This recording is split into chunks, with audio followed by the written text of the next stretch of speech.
Bueno, vamos entonces en el día de hoy comenzar a ver la unidad 8. ¿Qué es lo que vamos a ver en esta unidad? Vamos a hablar acerca del diseño de una red de alcantarillado.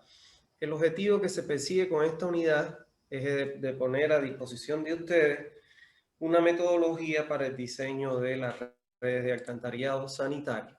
¿Está claro? A través de una secuencia de pasos puedan contar ustedes con una metodología para realizar el diseño de una red de alcantarillado.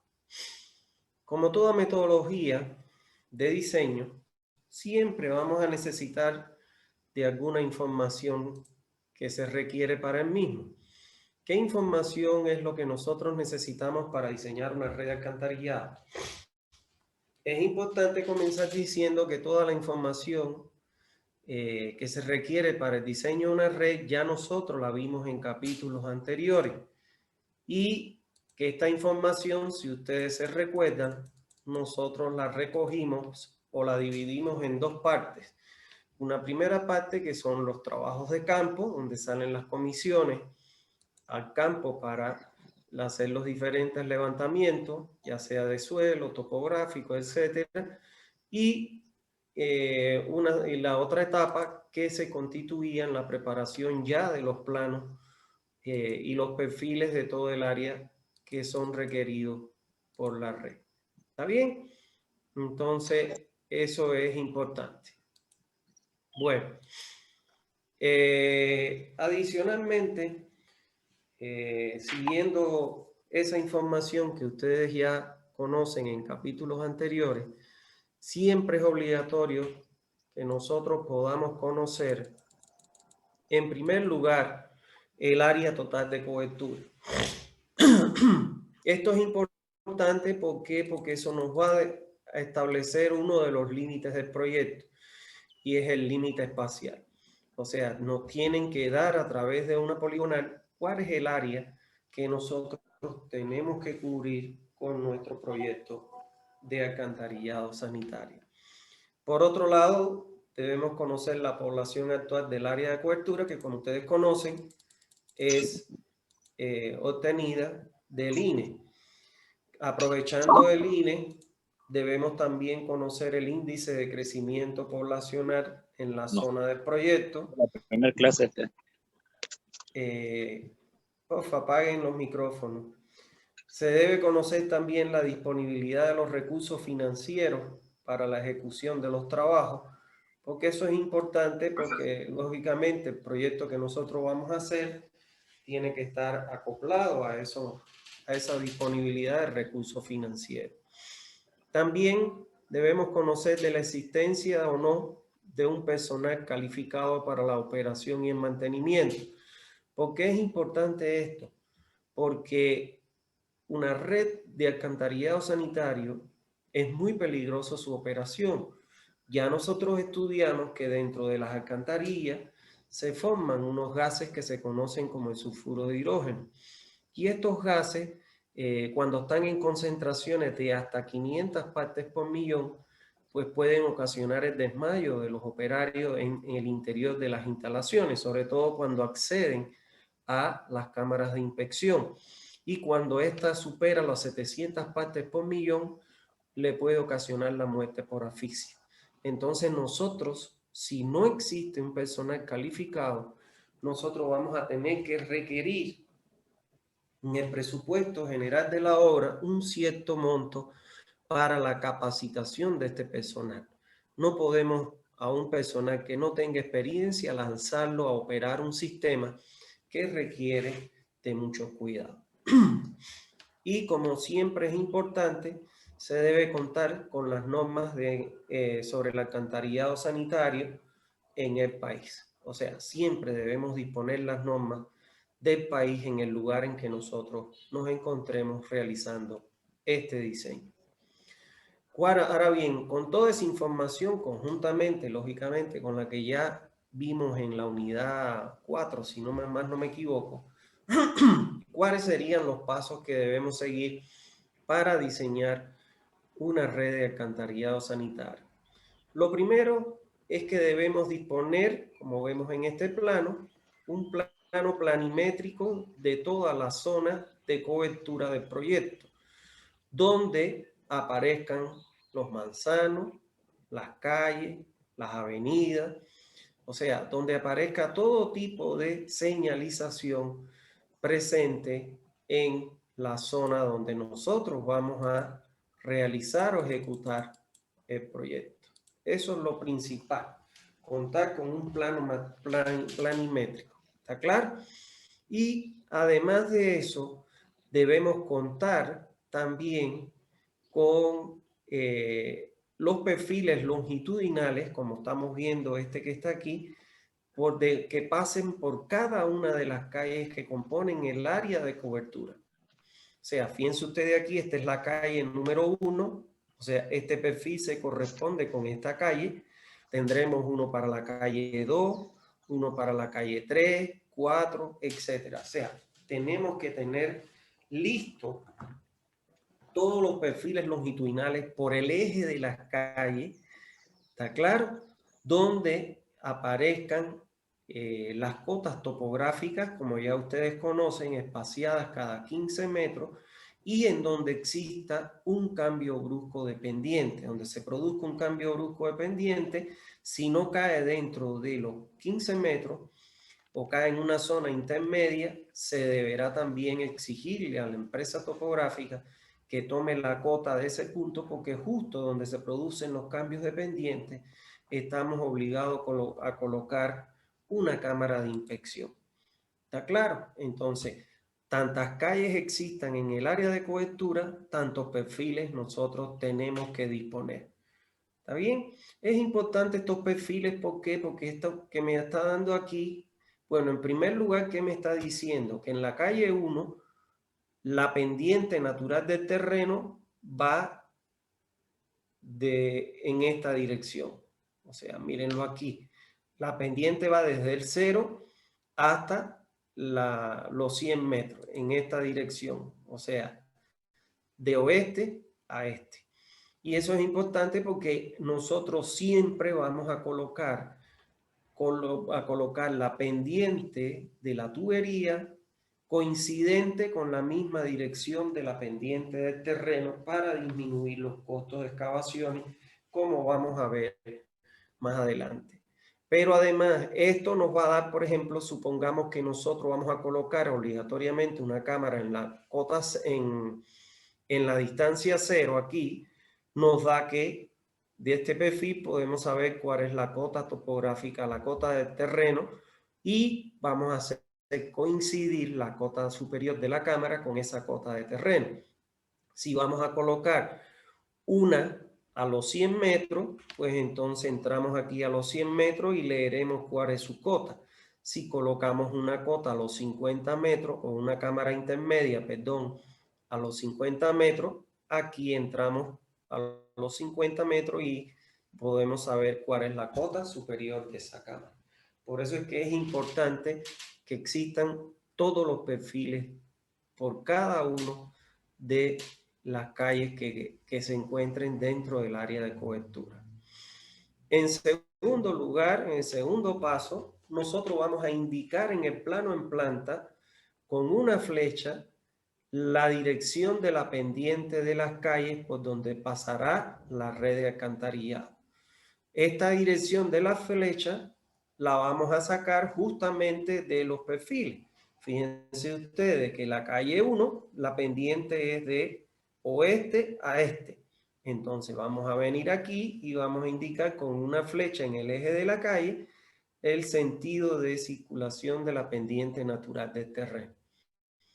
¿Está claro? Y esto nos va a servir evidentemente para realizar el trazado de nuestras alcantarillas, donde siempre vamos a hacer coincidir en lo posible la pendiente, o sea, el sentido de la pendiente de la tubería, lo vamos a igualar al sentido de la pendiente del terreno, lo que no significa que sea la misma pendiente, sino estamos hablando la dirección de la pendiente como tal. ¿Está bien? En el tercer paso, vamos a trazar las alcantarillas en planta dibujando las líneas que representan las alcantarillas de cada calle, indicándose con una flecha la dirección del flujo correspondiente. Esto es importante. Ya en este tercer paso comenzamos a realizar el trazado de nuestras alcantarillas. ¿Está bien? En el trazado de la red deberán quedar bien definidas cuáles son las alcantarillas principales, que aquí fíjense ustedes, para ello aprovecharemos en el AutoCAD los colores y por ejemplo aquí le hemos indicado con color rojo que se constituyen las alcantarillas principales. En color azul se constituyen las alcantarillas secundarias y en color negro están los colectores. O sea, siempre vamos en el trazado, a dejar bien claro cuáles son los tipos de alcantarillas que compone nuestra red. ¿Por qué es importante esto? Y sobre todo, ¿por qué es importante diferenciarlas con colores? Antiguamente, como no se tenía la facilidad que tiene el AutoCAD, se colocaban con líneas de diferentes, líneas de puntos, líneas de eje, líneas de puntos, líneas continuas, pero ahora como tenemos la ventaja del AutoCAD y los colores, pues las identificamos con un color. ¿Por qué es importante esto? Y ustedes podrán decir, pero ¿qué tontería es esa? No, es muy importante por una sencilla razón. Si yo les preguntara a ustedes, ¿en dónde nosotros estamos obligados a colocar las acometidas domiciliarias? Ustedes me van a contestar, solo en las alcantarillas secundarias. Entonces, fíjense la importancia que tiene el hecho de tener los colores y nosotros identificar las líneas azules como alcantarillas secundarias. Quiere decir que nosotros las acometidas de los domicilios vamos a conectarlas siempre a la alcantarilla secundaria de color azul que se encuentre frente a la parte frontal de la edificación. ¿Está claro? Entonces, eso es muy importante. Nunca vamos a conectar una acometida domiciliaria a una alcantarilla que no sea secundaria. O sea, peor una principal y todavía más malo a un colector o a un interceptor. ¿Está claro? Entonces, eso es importante. Y esta indicación de la flecha tiene que ver que me está indicando que el sentido de circulación, o sea, que la pendiente del terreno, que debemos hacerla coincidir en la misma dirección, la pendiente de la tubería, va, por ejemplo, en la calle 1, como vimos, de este a oeste. ¿Está claro? Entonces, eso es importante. Excepto en casos especiales, las alcantarillas deben siempre seguir las pendientes de las calles. Es más económico planificar la red de esta forma, de manera que el agua residual recogida en cada calle fluya por gravedad hacia el punto de evacuación final. ¿Cuál es el punto de evacuación final? Va a ser la planta de tratamiento de aguas residuales.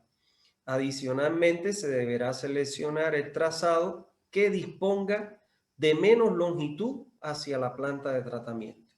O sea, ya nosotros vimos que cuando nosotros vamos a hacer el trazado de la red, mínimo tenemos que hacer 2 trazados. Lo ideal serían 3. Y de eso seleccionar aquel trazado que disponga de menos longitud de tubería para llegar al mismo destino que es la planta de tratamiento. Y debemos siempre tratar en lo posible de que el agua fluya por gravedad desde el punto de recolección en la alcantarilla secundaria, fluya por gravedad pasando por las principales y los colectores e interceptores y llegue por gravedad a la planta de tratamiento. ¿Está claro? ¿Por qué no vamos a adoptar una pendiente de la tubería contraria a la pendiente natural del terreno? Porque lógicamente eso incrementaría los costos de excavación si es que queremos lograr el flujo por gravedad. Por eso es que es muy importante siempre que nosotros, desde el punto de recolección hasta el lugar de destino, que es la planta, el agua fluya por gravedad. Claro, no siempre se puede lograr, eso se los aclaro, sobre todo en topografías llanas como Santa Cruz. Es muy difícil llegar por gravedad en una topografía llana a la planta. Entonces, en esos casos, se colocan estaciones elevadoras de agua. O sea, cuando llegamos a una profundidad que vamos a rebasar los 6 metros, ahí en ese punto colocamos un pozo de bombeo, instalamos unos equipos de bombeo y lo convertimos en una estación elevadora para reiniciar a 1 metro la descarga del agua, que es la profundidad mínima exigida para una red de alcantarillado. ¿Está bien? Pero siempre que se pueda llegar por gravedad, eso es lo óptimo, porque cuando tenemos ya estaciones elevadoras, ¿qué tenemos en las estaciones elevadoras? Equipo de bombeo acoplado a un motor. El motor consume energía. Ya tenemos consumo de energía en como un costo a cobrar por el servicio a la población. Pero además tenemos que esos equipos requieren de mantenimiento. Ya aparece otro costo que es el de la operación y el mantenimiento. Entonces se va encareciendo el costo de servicio. Y eso el único que lo puede controlar es el proyectista al momento de realizar su trazado y su proyecto. Esa es la responsabilidad que tenemos nosotros, los proyectistas. De manera general, las alcantarillas secundarias, como podemos ver aquí, se conectan a las principales. La principal es esta de color rojo y las secundarias son las de color azul. Las alcantarillas secundarias descargan a las principales descargan a los colectores y los colectores, dependiendo de la magnitud del área, pueden descargar a un interceptor o directamente a la planta de tratamiento. O sea, ¿qué significa eso? Que generalmente las alcantarillas principales se ubican perpendicular a las alcantarillas secundarias. Los colectores perpendiculares a las principales, los interceptores perpendiculares a los colectores y bueno, estas conducen el agua a la planta. Para que tengan una idea, Santa Cruz de la Sierra, para la magnitud que tiene su área, no alcanza a tener interceptor. O sea, Santa Cruz de la Sierra, el sistema que tiene alcantarillado sanitario, fundamentalmente que mayor área abarca, que es el de Zaguapac, este sistema está compuesto solo por alcantarillas secundarias, por principales y colectores, no llega a nivel de interceptor. ¿Está bien? Para que, bueno, tengan una idea de cuando se requiere un interceptor, es porque la magnitud del área es muy grande. Una vez que ya nosotros realizamos el trazado de las diferentes tuberías que componen la red, en el cuarto paso vamos a situar nuestras cámaras de inspección. Las cámaras de inspección es de obligatoria ubicación, en primer lugar, donde inician los tramos de alcantarilla. Por ejemplo, la alcantarilla secundaria 1, si le quiero llamar, aquí estaría compuesto por el tramo de 1-2 y 2-3. Entonces, como aquí inicia una alcantarilla secundaria que es la 1, en la que componen los tramos 1-2 y 2-3, aquí estoy obligado a colocar una cámara de inspección. Pero además esta cámara de inspección también estoy obligado a colocarla porque aquí inicia una alcantarilla compuesta por los tramos 1-6, 6-7 y 7-8. Aquí hay un errorcito, por favor. Este es 7-8. ¿Está bien? No puede ser 7-6, 7-6. Entonces, ese es el primer requisito obligatorio para colocar una alcantarilla. Si ustedes se recuerdan, yo les dije que antiguamente se colocaban los tildes de arranque, que los tildes de arranque no eran más que 2 codos de 45 y un tapón a nivel de la calle, y que eso era embebido en un bloque de casi medio metro cúbico de hormigón, lo cual lógicamente encarecía porque Si colocaríamos en vez de cámara tit de arranque, tendríamos un tit de arranque para la alcantarilla 1.6, 6.7 y 7.8 y otro tit de arranque diferente para la alcantarilla 1.2, 2.3. Y entonces ya estaríamos hablando que solamente en esta cámara, nosotros en este punto tendríamos 2 TIL que harían prácticamente 1 metro cúbico de hormigón.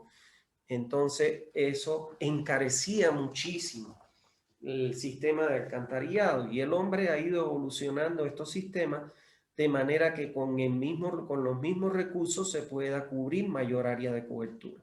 Y entonces se decidió cambiar por una cámara de inspección. Por otro lado, donde se producen los cambios de dirección.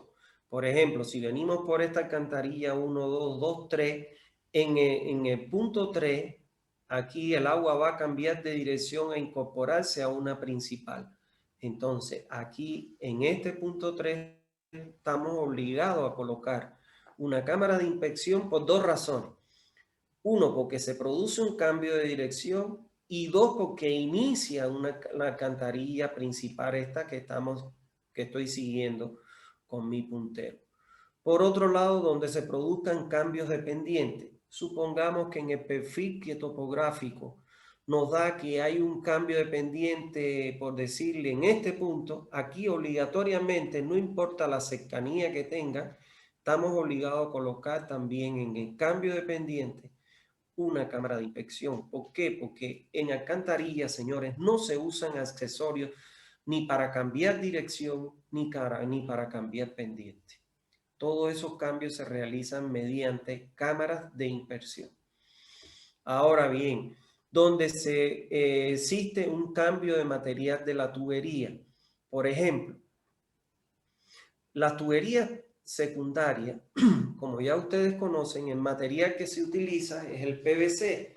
¿Por qué? Porque una tubería secundaria, el diámetro máximo que te puede alcanzar es 10, a todo reventar 12 pulgadas. Es muy difícil que sea 12 pulgadas, generalmente no supera los 10. Empieza con 6 y puede ser que llegue hasta las 10 pulgadas. Máximo, a todo reventar 12 pulgadas. Entonces, aquí esto sería PVC. ¿Por qué utilizamos el PVC en las alcantarillas secundarias? Para aprovechar la existencia de los accesorios en Y y en T para realizar las acometidas, las conexiones de acometida domiciliaria. Pero cuando yo paso a una principal, ya la principal no es de PVC. La principal generalmente se recomienda que se realice de hormigón armado. ¿Está claro? Entonces, cuando se produce un cambio de material, como aquí de PVC a hormigón armado, muere el PVC en uno de los muros, en una de las paredes de la cámara e inicia en otra pared de la cámara el otro material. ¿Está bien? En donde se produzcan cambios de diámetro. O sea, vamos a suponer que yo vengo por esta alcantarilla secundaria y del tramo 1 2 me da que el diámetro es 6 pulgadas. Pero el tramo 2 3, ya cuando hago el cálculo, me da que paso de 6 a 8 pulgadas. Entonces, aquí, como hay un cambio de diámetro de 6 de una sección menor, 6 pulgadas, a una mayor, 8 pulgadas, entonces estoy obligado a colocar una cámara de inspección para que el diámetro menor muera en una pared y el mayor inicie en la otra. No se olviden nunca que en una red de alcantarillado no se debe nunca disminuir diámetro. Siempre lo que se tiene en una red, partiendo desde la acometida, alcantarillas principales, secundarias, principales, colectores, es una ampliación de diámetro, un incremento de diámetro. Nunca se colocan reducciones en las redes de alcantarillado. Por otro lado, se coloca también en las uniones de las alcantarillas, excepto en las conexiones de acometida. O sea, las acometidas no se realizan por medio de cámara. La conexión de una acometida domiciliaria no se realiza con una cámara, sino que se realiza, como les dije, con un accesorio que puede ser una T o una Y o un caballete. que también se le conoce, y ya lo vimos en clases anteriores. Entonces, donde se une una alcantarilla secundaria con una principal, aparte de porque se produce un cambio de material, porque se produce un cambio de dirección, entonces como se produce un cambio de diferentes alcantarillas, entonces también se colocan cámaras de inspección. Y se deben colocar cámaras de inspección en los intervalos que pueden variar entre 100 y 120 metros o menores según sea necesario.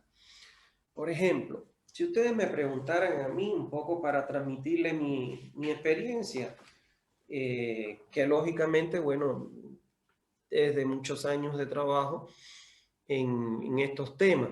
Si ustedes me preguntaran a mí, yo soy reácido a colocar una cámara en cada esquina y 100 metros. ¿Por qué? Porque eso lo único que hace, claro, a nosotros no nos cuesta nada como proyectista decir, obvio la cámara 2 y paso de la 1 a la 3.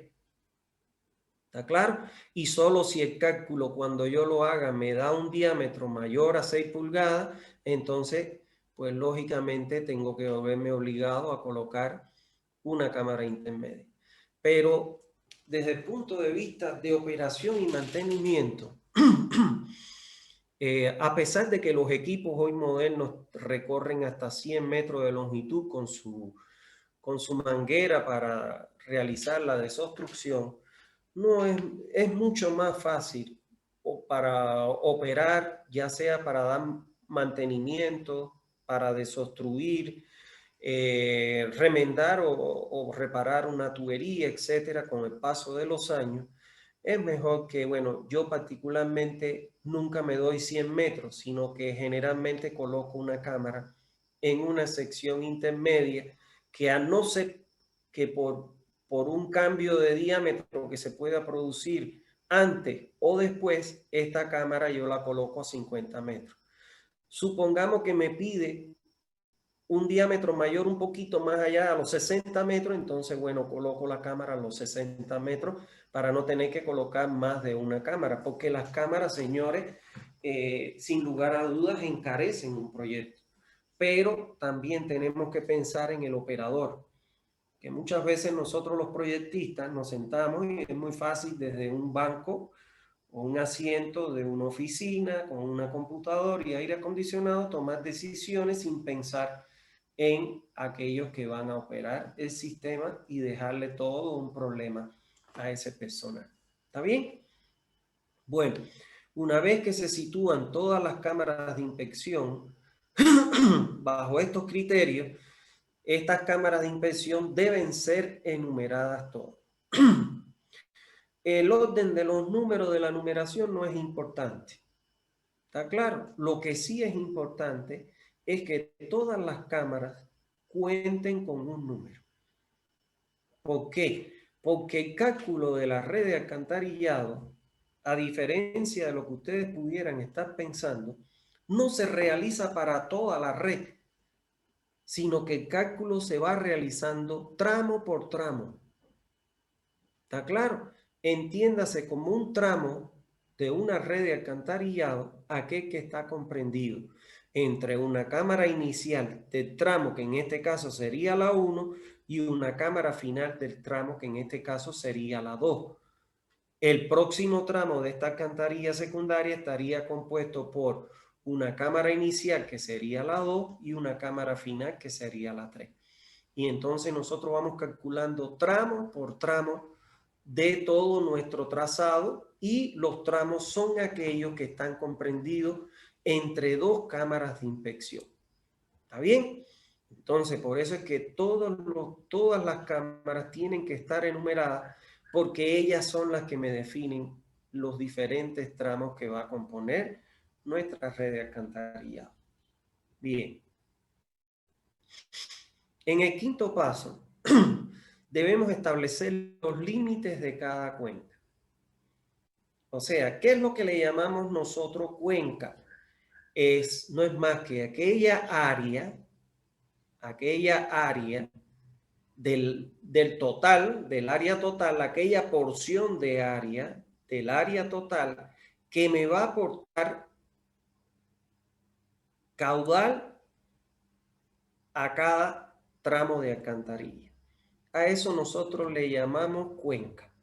A la porción pequeñita de área que me va, de la total, lógicamente, que me va a aportar a cada tramo de alcantarilla. ¿Está bien? Entonces nosotros tenemos que delimitar cuáles son las áreas de aportación a cada tramo de alcantarilla. Y para ello debemos considerar los siguientes criterios. Les recomiendo que atiendan esto bien. ¿Está bien? Porque aquí es donde va todo, de donde nace todo el cálculo de la red. ¿Está bien? Bueno, el primer límite que va a tener nuestra cuenca va a ser el eje de las calles, que como nosotros hacemos coincidir el trazado en este sistema simplificado que nosotros estamos aprendiendo, el trazado de la red o las tuberías van a ir por el eje de las calles, como ya lo aprendimos. Entonces, mi primer límite es el eje de las calles. ¿Está claro? Que viene definido por la propia alcantarilla, sea secundaria, principal o colectora. ¿Está bien? Este es el primero, miren, el primer eje de la calle, que son las mismas tuberías. Y este es el eje de la calle. El segundo límite que nosotros vamos a imponer es la mitad, la línea que vamos a atravesar por la mitad de los manzanos. Nosotros trazamos una línea a la mitad. Eso coincide generalmente con la barda de los domicilios. Estos domicilios que están acá con frente a este punto, vamos a ponerlo aquí con frente a este punto, quedan dentro de esta mitad, hacia arriba. Y acá está el patio colindante del otro domicilio que tiene frente a esta calle. Entonces, la otra línea de delimitación de la cuenca es trazar una línea que atraviese la mitad del ancho de los manzanos, que es esta que está aquí. ¿Está bien? Bueno, el otro límite, hasta dónde se extiende una cuenca, está definido por la ubicación de las cámaras. Por ejemplo,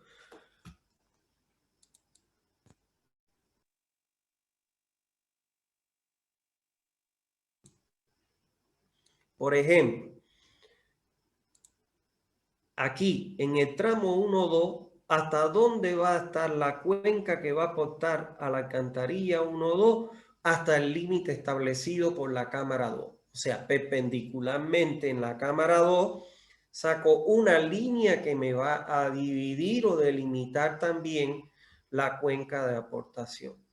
Entonces ya tenemos, fíjense ustedes, primer límite, la alcantarilla que pasa por el eje de la calle. Segundo límite, la mitad del manzano, la línea que atraviesa la mitad del manzano.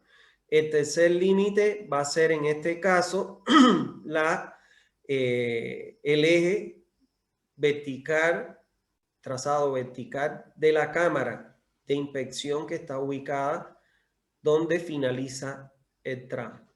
¿Está claro?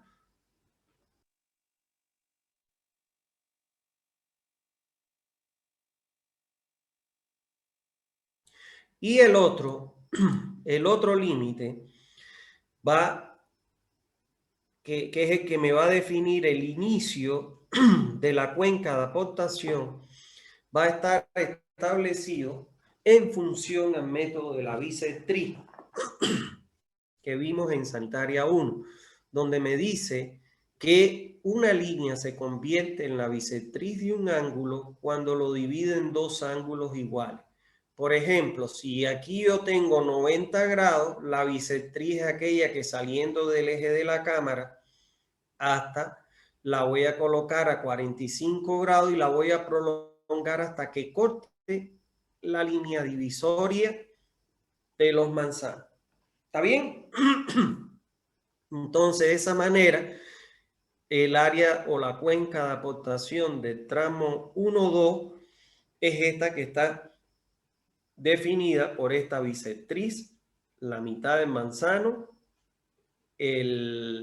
la línea divisoria que coincide con el eje de la cámara y la línea del eje de la calle que coincide con la alcantarilla secundaria.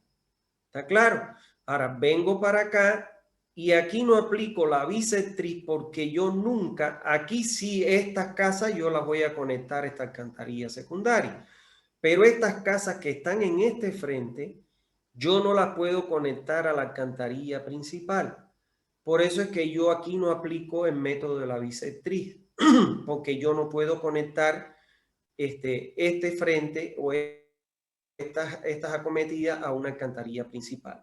Entonces, por eso es que el segundo tramo está compuesto por la línea perpendicular de la cámara 2, la mitad de manzano, hasta cortar con la alcantarilla principal, y el otro límite está por el eje de la calle coincidente con la alcantarilla secundaria, que se convierte en A3. Ahora bien, ustedes podrían preguntarme, bueno, ¿y estas alcantarillas que están en este frente de manzano, a dónde las voy a conectar? ¿A esta alcantarilla principal? No, nunca. Lo que voy a hacer es que, como ellas van a salir a unas cámaras de inspección domiciliar ubicadas en las aceras, voy a interconectar. Y esto es lo que me indica este plano. Por eso es que ese plano es importantísimo presentarlo en un proyecto. No se presenta nunca, pero es la guía que tiene el proyectista para saber en estos casos específicos qué es lo que previó el proyectista y dónde conecta las casas que están comprendidas en la mitad de este manzano en este frente. Como él está diciendo que toda esta área va a aportar aquí, entonces estos caudales de aquí los está acoplando al tramo 2-3. ¿Cómo? La acometida sale del domicilio a la cámara de inspección domiciliar y entonces interconectan esas cámaras de inspección domiciliar y la conectan al tramo 2-3. En el caso del área 8, estas que están aquí se interconectan y se conectan a el tramo 7-8. ¿Por qué es importante siempre la presencia de este plano? Porque si yo todas las interconecto y las conecto acá, entonces le estoy cargando un caudal que no está considerado acá, porque aquí solo en 7-8 está considerado la mitad de las casas que pertenecen a ese manzano en esta cara.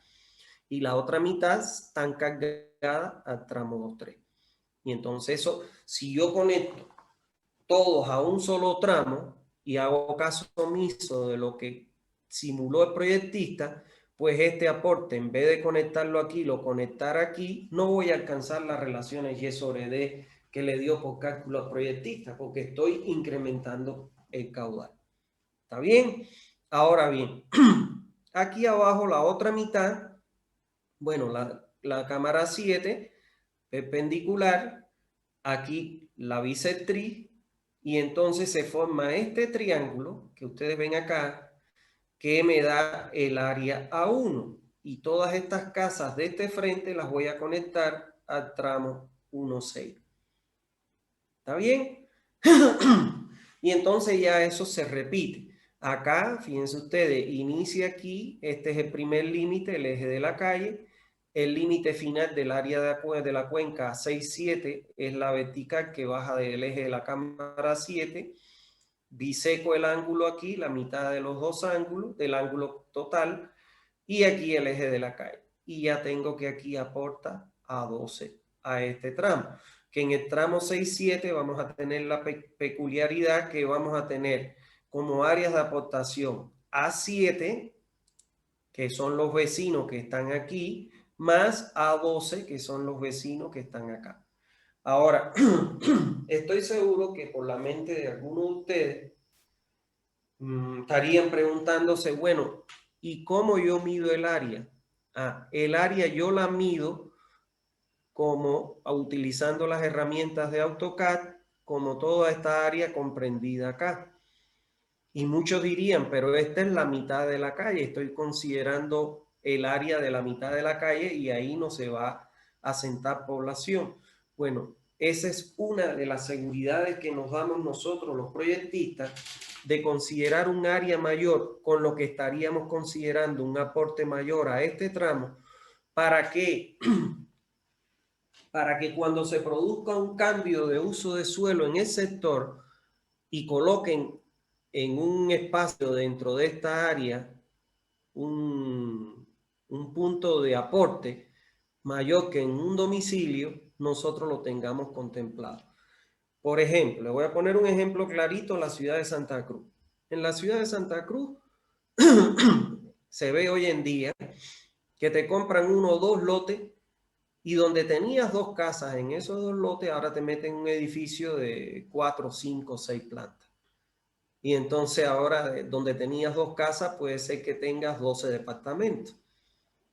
Y entonces no es lo mismo el aporte de 2 casas que el aporte de 6 departamentos. Entonces hay un incremento del caudal. Justo el considerar un área mayor como esta que está aquí es un mecanismo de seguridad para que, si ocurriera un problema de esa índole, nosotros tengamos una reserva en la alcantarilla para evacuar un caudal mayor. ¿Está bien? Bueno.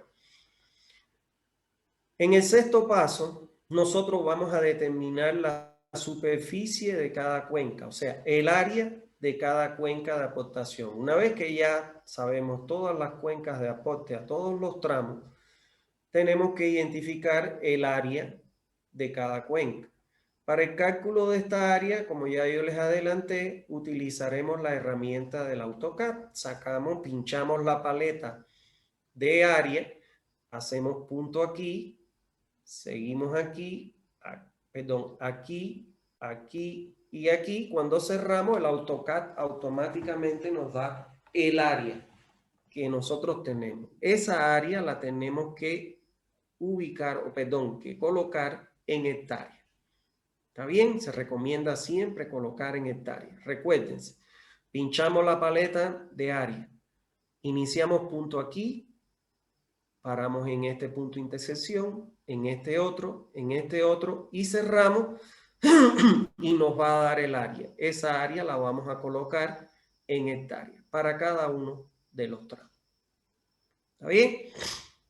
Ahora, para finalizar este paso, las áreas de las cuencas vertientes a cada uno de los tramos de la red objeto de estudio se deben recoger en la siguiente tabla, donde esto es para organizar ya la información que le vamos a pasar a la planilla de cálculo.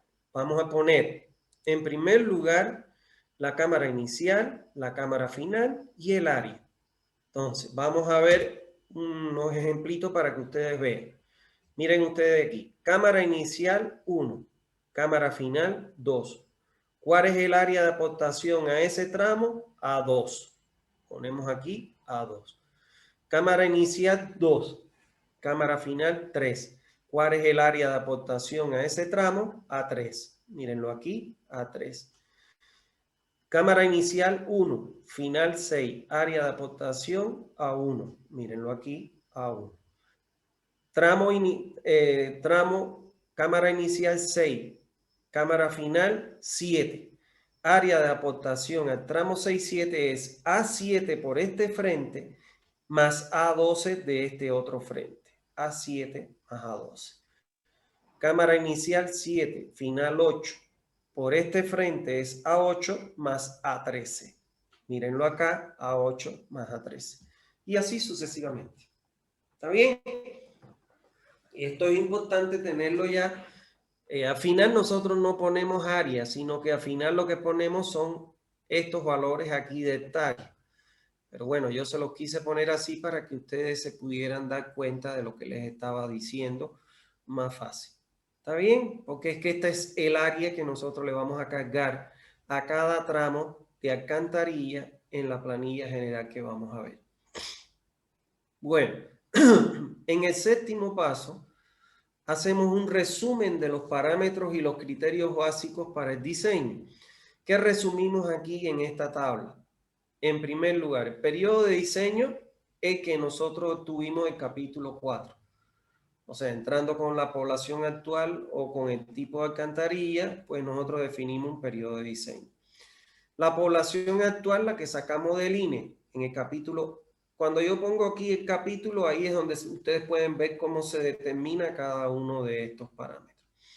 La población futura, ustedes saben que se obtiene a partir de considerar la población actual, el periodo de diseño y el índice de crecimiento. La densidad de población es dividir la población futura entre el área total de cobertura. ¿Está claro? La dotación domiciliar, aquí nosotros colocamos la dotación futura. Y esa dotación futura, bueno, ya ustedes saben cómo la calculan, mediante la ecuación de crecimiento geométrico, a partir de considerar a partir de considerar una variación anual de la dotación entre el 0,5 y el 2% y el periodo de diseño. La dotación comercial que sale de las tablas que ya ustedes conocen, lo mismo pasa con la industrial y lo mismo sucede con la institucional. Entramos con el tipo de dotación, sea comercial, industrial o institucional en las tablas y obtenemos su dotación. Y el coeficiente de Harmon que lógicamente va a depender si la población está entre 1000 y 100.000, utilizamos la ecuación de Harmon. Si es menor a 1000, adoptamos entre 4 y 5, y si es mayor a 100.000, adoptamos entre 2 y 2,5. ¿Está bien? Como ya ustedes conocen y vimos en las clases. Bueno, vamos también a hacer un resumen de los criterios de diseño. Este resumen que nosotros hacemos de los criterios de diseño, ya nosotros lo vimos en los capítulos anteriores. Por ejemplo, aporte de caudal, que es el coeficiente de retorno, se adopta entre 0,6 y 0,8. Por favor, apague su micrófono. ¿Qué tiene el micrófono?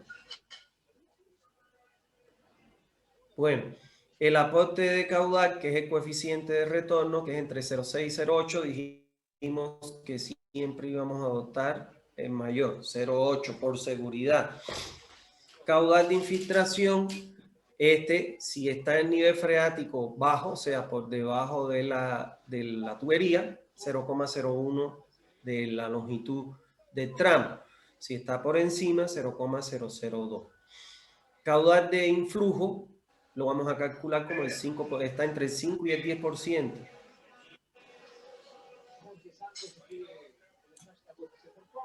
Que tiene micrófono encendido, por favor.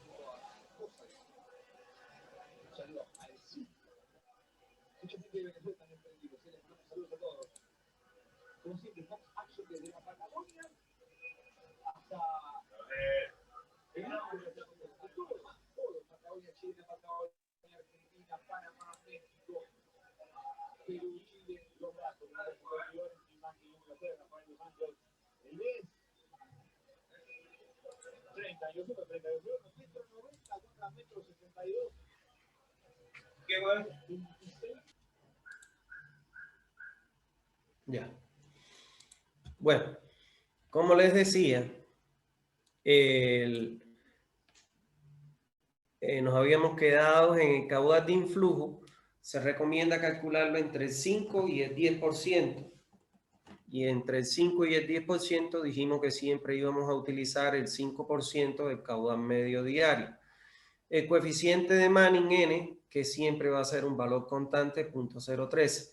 Tamaño mínimo o diámetro mínimo de la alcantarilla, como estamos utilizando el sistema simplificado, 6 pulgadas, 150 milímetros. Velocidad mínima 0,6, máxima 5, profundidad mínima 1, máxima 6. Fuerza atractiva para todos los tramos excepto los iniciales, 0,10.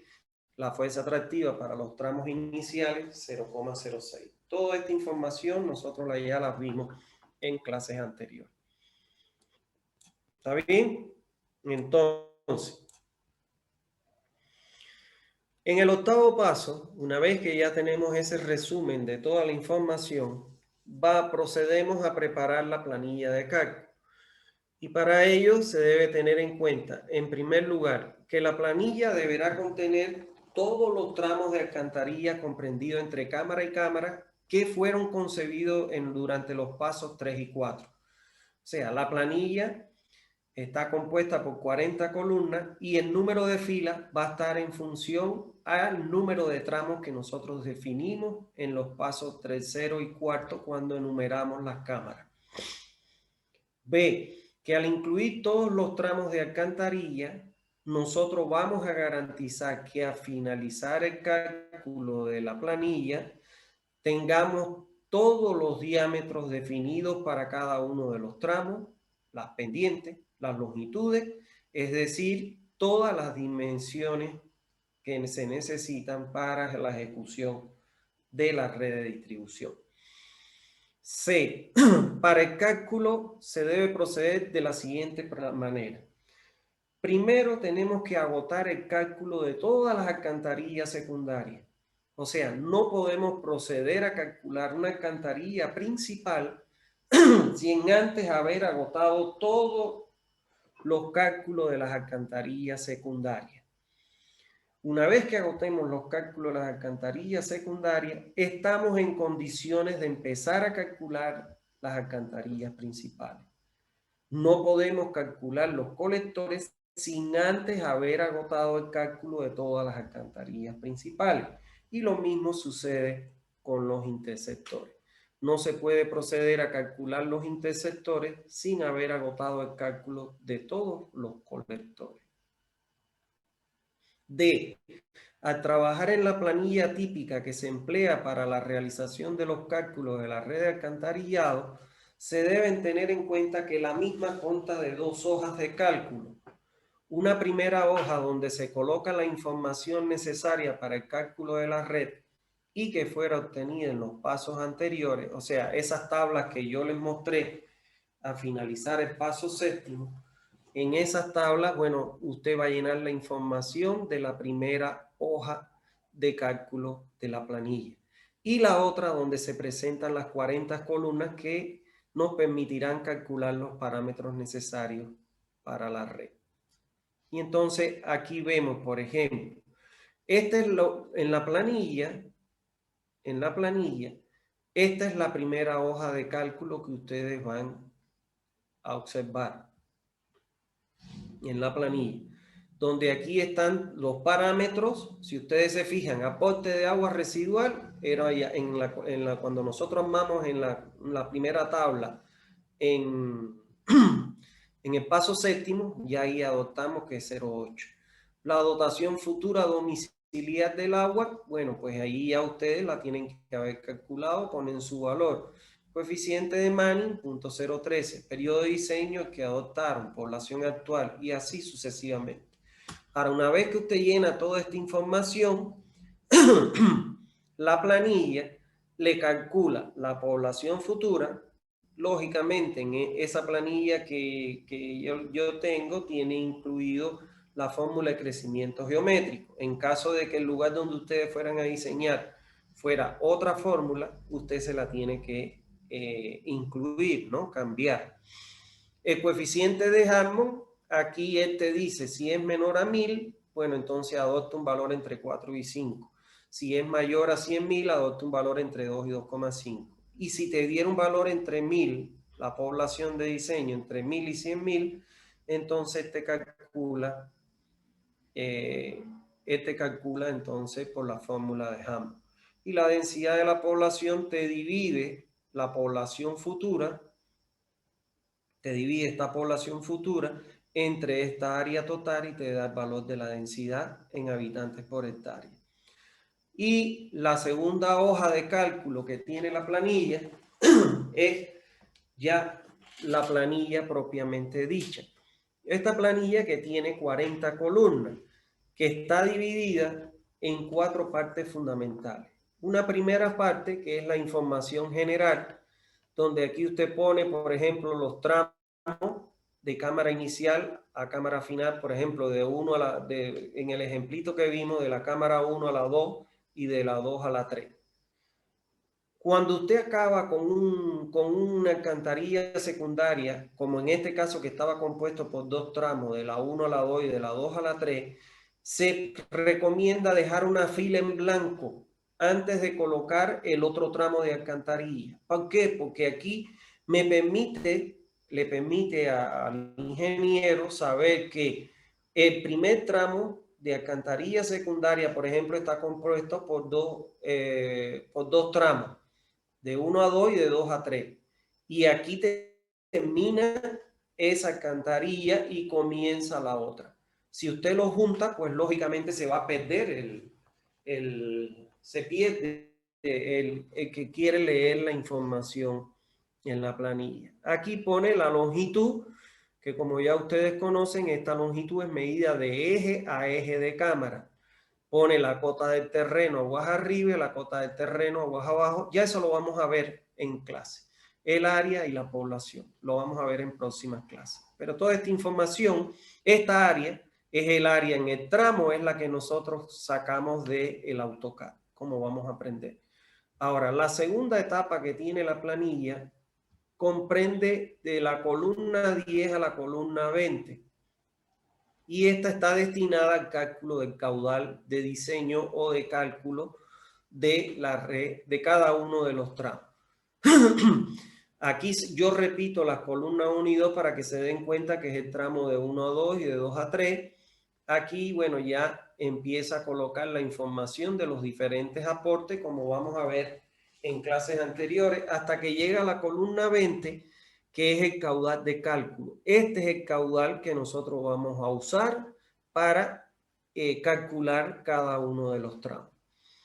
La otra fracción de la planilla está comprendida de la página 21, a la página 31, donde son los cálculos generales que ya nosotros realizamos para cada tramo. Por ejemplo, aquí ponemos la pendiente del terreno, el diámetro que tiene nuestro tubo, la pendiente del tubo, la cota inicial y final de la tubería, fuerza atractiva Y sobre D, la cota de la cámara superior e inferior, calculamos la velocidad parcial y la velocidad crítica. ¿Está claro? Entonces, estos son los cálculos más importantes. ¿Por qué? Porque, por ejemplo, nosotros sabemos que nuestra relación Y sobre D que nos dé aquí tiene que ser mayor a 0,20, menor a 0,75. Se aceptan hasta 0,15 siempre y cuando la velocidad del flujo supere los 0,6. Por ejemplo, la fuerza atractiva, si estamos hablando de 1,2, que es un tramo inicial, tiene que darnos mayor a 0,06. Si no nos diera, vamos a tener que cambiar o diámetro o pendiente, como vamos a aprender. Pero ya para el tramo 2,3, este valor tiene que ser mayor a 0,10. Lo mismo pasa con las velocidades, o sea que aquí ya empezamos a comprobar los requisitos que deben cumplir estas redes de alcantarillado. Si no se cumplieran, vamos a ver que solo tenemos dos columnas que podemos variar, que es el diámetro del tubo y la pendiente de la tubería. Pero eso lo vamos a aprender más adelante. Y la última parte y cuarta parte de la planilla, comprendida entre las columnas 32 y 40, están cálculos adicionales. Estos cálculos, le digo adicionales porque se utilizan para poder calcular estos parámetros que están acá. ¿Está bien? Entonces, la ventaja que tiene el Excel es que no importa, él va calculando. Si no puede calcular esto y el valor que necesitas aquí lo calculas acá, él después vuelve otra vez y te lo calcula aquí. Entonces, esa es la importancia que tienen estos cálculos auxiliares o adicionales que sirven para complementar estos cálculos de estas columnas que hay acá. ¿Está bien? Entonces, hasta aquí vamos a ver hoy. Ya a partir de la próxima clase, las 40 columnas. Columna por columna vamos a ver una memoria descriptiva de qué es lo que se debe hacer en cada columna, poniendo que no se pierdan esas clases porque ahí es donde está el diseño.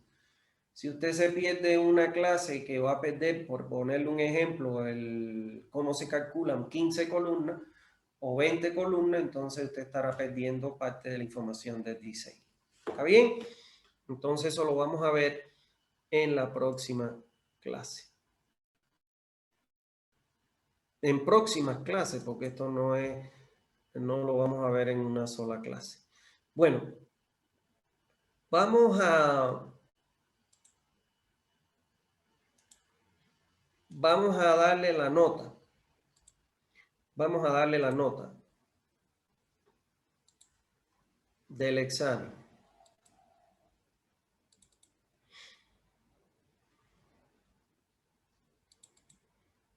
A ver, les voy a ir diciendo su nombre y la nota que sacaron.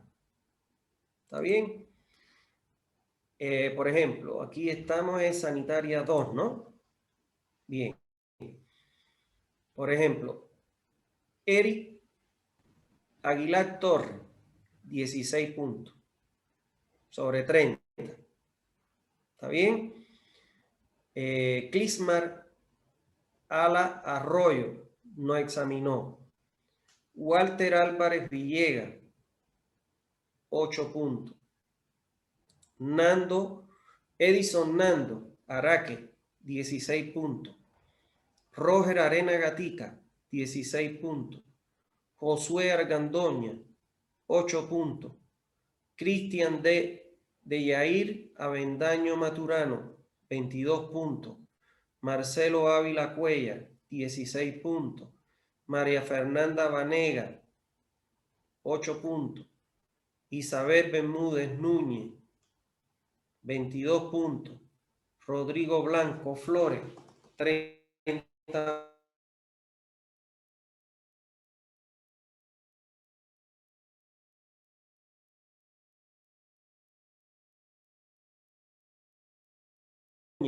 8 puntos.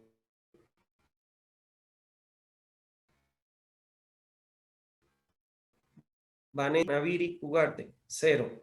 Nicolás Cano Rocha, 2. María Yamile Carrasco, 4. Brian Dimar Castro, no examinó. Elinor Castro Ventura, 16. Brian David Cava, 0. Tayanita Césped Bonilla, 4. Cristian Chávez Zárate, 6 puntos. Miguel Ángel Colodro, 10 puntos. Lisset Condori, 0 puntos. Luis Alberto Coria, no examinó. Rodrigo Coronado, no examinó. Álvaro Eduardo Cordero Chilo, 8 puntos. Luis Fernando Cruz, no examinó. John Pablo Dávalo, 0. Andrea de los Milagros Daza, 0. Carolina Díaz Negrete, 24. Víctor Hugo 10, no examinó. Flavia Adriana Domínguez, no examinó. Luis Andrés Durán, 4. Dena Ricardo Flores Paz, 20. Melissa Flores Pérez, 0. Gabriel Galarza Alvarado, 10. Luis Edi González Calzadilla, 18. Carlos Fernando Guerra Cuellar, 2. Clovis Gutiérrez Guarachi, 0. Yanine Guzmán Áñez, 0. Marco Antonio. Espérense que aquí donde está Marco Antonio.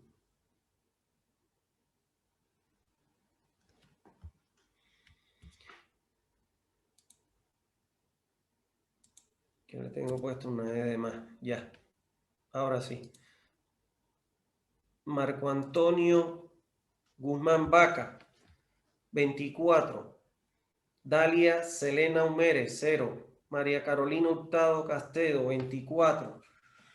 Ervin Diego Justiniano Chávez, 24. Luis Fernando Cachi Pinto no examinó.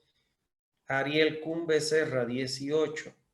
Hirochi Fernando Legui Coaquira, 22. Clarisa Lino Susano, 0. Euclides Llano Medina, 4. Jennifer Llanos Padilla, no examinó.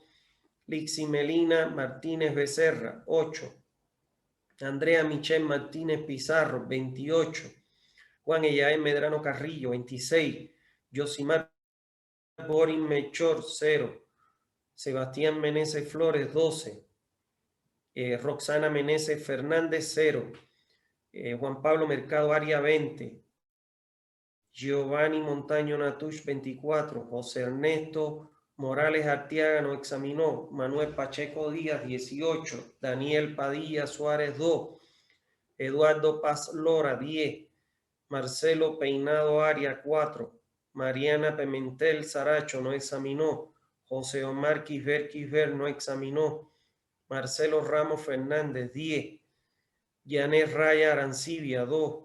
María Isabel Rivas Río, 2. Limber Rodríguez Escobar, 2. Pablo Rodrigo Rodríguez Peña, 4. Rolly Romero Bruno, 0. Rají Aarón Salazar Rivera, 18. Ángela Stephanie Sanabria Carrillo, 10. Yendi Nayeli Sandoval Castellón, 8. Johnny Sandoval Yucra, 0. Cristian Silpa Gutiérrez, 26. Jacqueline Vanessa Solís López no examinó. Pablo Andrés Soto Arancibia, 4. Darwin Gandili Tapia Machuca, 8. Vivian Silvana Tapia no examinó. Eric Telles no examinó. Jimena Belén Balda Cutipa, 0. Valeria Vargas Sosa, 0. Javier Marcelo Vargas Velázquez, 0. Johnny Vázquez Carrillo, 2. José Luis Bedia Solís, 0. Yamit Vega Carrillo, 22. Mario Vega Terraza, Andrés Vica Socompi, 28. José Gabriel Villegas Negrete, 0. Romelia Yaruí Choque, 6. Félix Edwin Yucra Condori no examinó. María Esther Yucla Flores, 0. Esas son las notas de, de este